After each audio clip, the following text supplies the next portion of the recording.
విచ్చేసిన ప్రతి ఒక్కరికి నా ధన్యవాదాలు. అండ్ ఇందాక మన ప్రొడ్యూసర్ గారు గూడూరు నారాయణ రెడ్డి గారి గురించి చెప్పినప్పుడు సొమ్ము దమ్ము అన్నారు. వాటితో పాటు ఇలాంటి మూవీ తీయాలంటే గట్టి సంకల్పం కావాలి.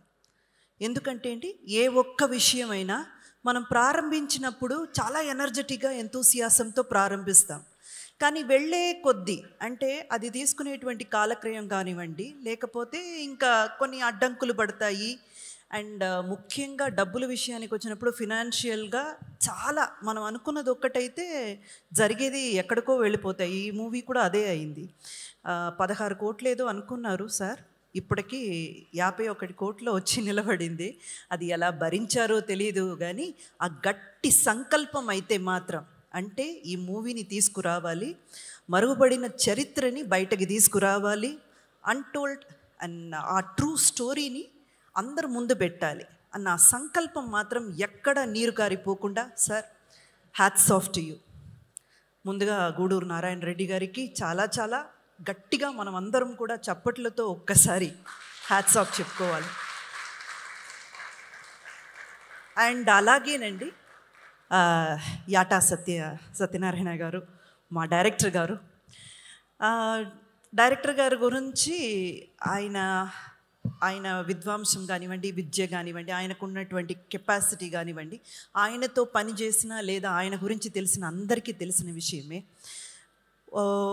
ఆయన డెబ్యూ డైరెక్టర్ అన్న పేరు చెప్తే నాకు అసలు అది చెప్పాలని అనిపించలేదు, చెప్పడానికి చాలా సిగ్గుగా అనిపించింది. ఎందుకంటే ఒక 10-20 ఏళ్ళు ఈ ఇండస్ట్రీలో చాలా మూవీస్ తీసి మంచి ఎక్స్పీరియన్స్ ఉన్న ఒక డైరెక్టర్కి ఎంతైతే పొటెన్షియల్ అండ్ క్యాపబిలిటీ ఉంటుందో మా సత్యనారాయణ గారు ఏమాత్రం దానికి తక్కువ కాదు. అంత కెపాసిటీ ఉన్న వ్యక్తి. అంటే మామూలుగా చెప్తాం కదండి, ఒక విత్తనం వేయగానే ఏదో ఒక వారం లేదా ఒక నెలలోపు ఏదో అక్కడ మొలుస్తుంది. ఒక విత్తు వేయగానే ఏదో ఒకటి మొలుస్తుంది. కానీ వెదురు మాత్రం ఏమి బయట కనపడదండి, అది లోపల పెరుగుతుంది. సడన్గా ఒక 5 ఏళ్ళ తర్వాత లేదా ఒక 6-7 ఏళ్ళ తర్వాత జంగమని పైకి వస్తుంది. మా సత్యనారాయణ గారు ఆ టైప్. అంతే సార్, ఒక్క మూవీ మిమ్మల్ని మీరు నిరూపించుకోవడానికి లేదా మీరెవరో ఈ ఇండస్ట్రీ తెలుసుకోవడానికి ఈ ఒక్క మూవీ సాటి. ఇంకా మీరు ఎంతో మీ కెపాసిటీకి మీరెంతో ఎదగాలని మనస్ఫూర్తిగా కోరుకుంటున్నాను. ఇకపోతే మనకు చీఫ్ గెస్ట్గా విచ్చేసినటువంటి మాధవీలత గారికి, అలాగే వెంకటరమణ రెడ్డి గారికి, రాకేష్ రెడ్డి గారికి అందరికీ కూడా సాహనం పలుకుతూ, చాకలి ఐలమ్మ ఇంతకంటే అదృష్టం ఏముంటుంది చెప్పండి. ఆవిడ ఇక్కడ తెలంగాణ గడ్డ మీద కొన్ని ప్రాంతాల్లో కొన్ని ఇళ్ళల్లో పూజ చేస్తారు, ఆవిడ్ని పూజిస్తారు. అటువంటి ఒక మహిళామూర్తి. అండ్ ఆవిడ్ని ఒక వీరనారిగా, వీర మహిళగా చాలా గర్వంగా ప్రతి ఒక్కరూ కూడా గుండెల్లో పెట్టుకొని చూసుకుంటారు. అలాంటి ఒక క్యారెక్టర్ నాకు డైరెక్టర్ గారికి ఇవ్వాలని అనిపించడం, దానికి ప్రొడ్యూసర్ గారు యాక్సెప్ట్ చేయడం, ఎప్పటికీ మీకు రుణపడి ఉంటానండి. చాకలి ఐలమ్మ ఆ క్యారెక్టర్ నా కెరియర్లో it's a mile stone and ఎప్పటికీ కూడా గుర్తుండిపోయే ఒక క్యారెక్టర్గా నిలబడిపోతుంది. నేను కూడా నా వంతైన ప్రయత్నం చేశాను. అంటే డైరెక్టర్ ఎక్స్పెక్ట్ చేసిన దానికి 100కి 100% ఇవ్వాలని. రేపు ప్రేక్షకులు థియేటర్కి వెళ్ళి చూసి ఆ క్యారెక్టర్ని అభినందిస్తే, ఆ క్యారెక్టర్ని యాక్సెప్ట్ చేస్తే ఖచ్చితంగా నేను సక్సెస్ అయినట్టు.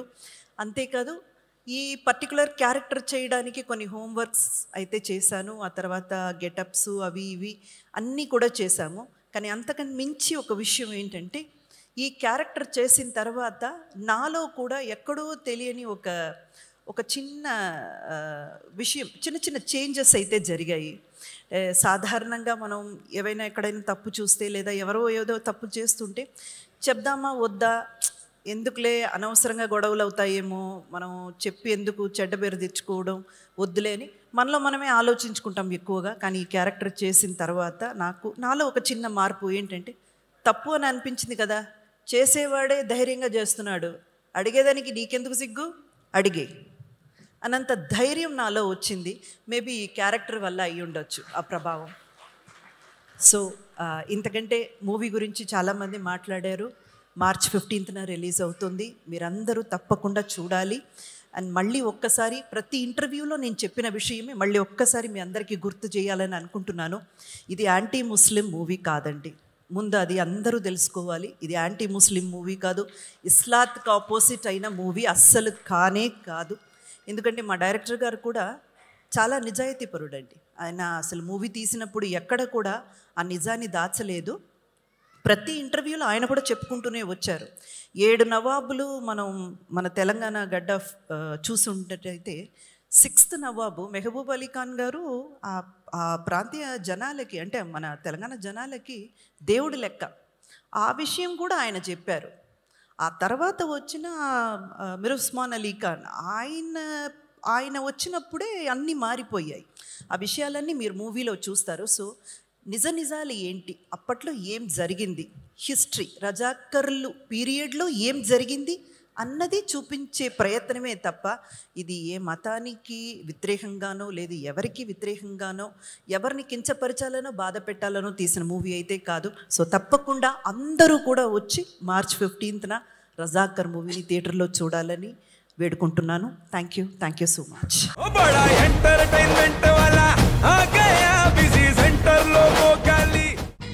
సక్కు సక్కేంద్ర సక్కు సక్కు బాయ్ బాయ్ బాయేంద్ర భార్గవ్ బాయ్. గిరాకి వచ్చే టైం ఏంది, కస్టమర్లు వస్తున్నాడు. రేడికి వెళ్ళి పీగురి. కస్టమర్లు వస్తున్నారు కదా, మాత్రం పొగరు ఉంటుంది. మరి తగ్గిచ్చేద్దాం పొగర్ని. డబ్బులు కట్టేస్తావేంటి కొంప తీసి? లేదు, కస్టమర్లు ఆపేద్దాం. పదా మరి మన బిజినెస్ స్టార్ట్ చేద్దాం.